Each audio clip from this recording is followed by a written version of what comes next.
Now the premiere of a new Fox 5 film taking on a big debate that strikes right at the core of religion. In 2019, more and more people are blending spirituality and traditional religion. Are these two things mutually exclusive, or have some lost their way? Dan Bowens with the second coming of the New Age. Christianity and faith is not blind. It's a reasoned trust. God is the self. Mankind is divine by nature, so the belief is that God is the substance of reality. We have a global generation exploring life and truth and divinity. New Age beliefs have become common, even among people who consider themselves to have strongly traditional religious views. A recent study from the Pew Research Center found 60%, 6 in 10, held some type of New Age view. We're talking about issues like astrology, psychics, reincarnation, or the belief that there's energy in physical objects like mountains, trees, or crystals. To get some answers about all this, we came north of the border, here to Toronto, to speak to a man who's lived life on both sides of this debate. I knew in that moment that I was in the presence of Jesus. It was the moment that changed everything. The atmosphere around me started to change, and I could feel in the air that there was something holy and pure around me. Stephen Bankars was reborn. And I just basically fell on my face before him and was weeping like a baby. Basically reaching out to him, and I was witnessing it. But back up. A few months before this tearful YouTube testimonial recorded in his car. This was my dream house, yeah. I bought this back in 2015. To when he lived here.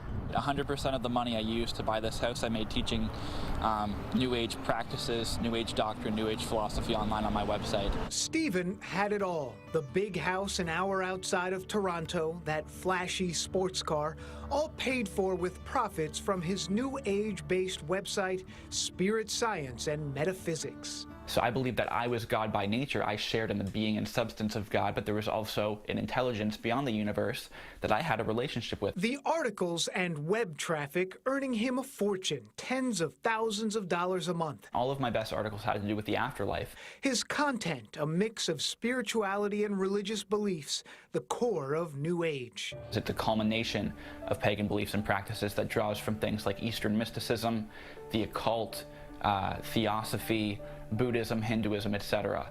And this really is a prominent type of spirituality in the West right now. It's all part of a modern-day metaphysical movement gone completely mainstream. We crave a supernatural interaction, a supernatural understanding of the world, and they're not offered that in society, so then they turn to the New Age. From astrology-driven millennials, I'm a Leo, not a Virgo, or OMG, I'm a Gemini and not Cancer, to crystal healing subscription boxes and that recent study showing the U.S. witch population has seen an astronomical rise in popularity.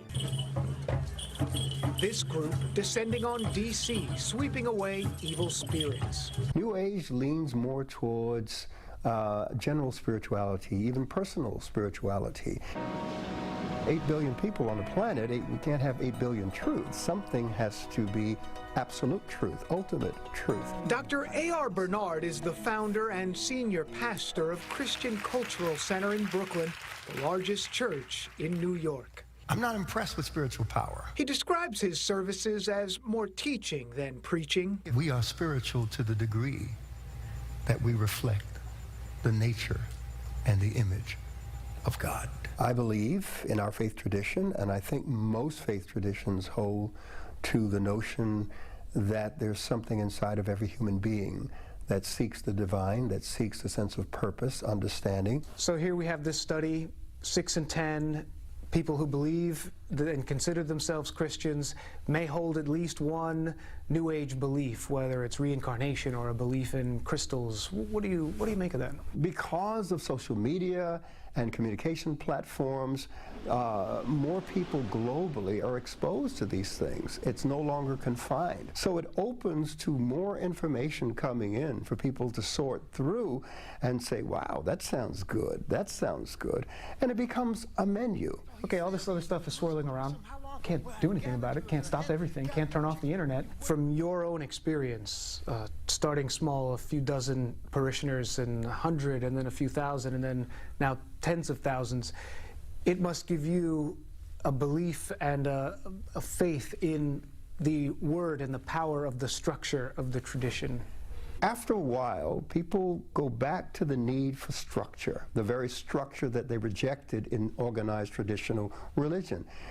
It becomes important to them because they realize, how do I test this? How do I legitimize what I'm experiencing? Which brings us back to Stephen, that life-altering moment. And it hit you. It did hit me. I thought God was just some kind of energy blob up beyond the universe somewhere, and I would talk with him and I would pray to him. Meanwhile, it was all in vain. It was a moment when he felt the presence of a higher power. My heart was empty. I was living in that house for maybe 3 or 4 months, and what happened was my sin started to find me out. So he gave it all up. The website, sold the house, the car. He wanted something different. He found Christ. What was going through my mind at that time was the simplicity of it all, the simplicity of Christ. He's who he claimed to be. End of story. I needed to start seeking him for who he actually was instead of trying to fit him into this box of mysticism.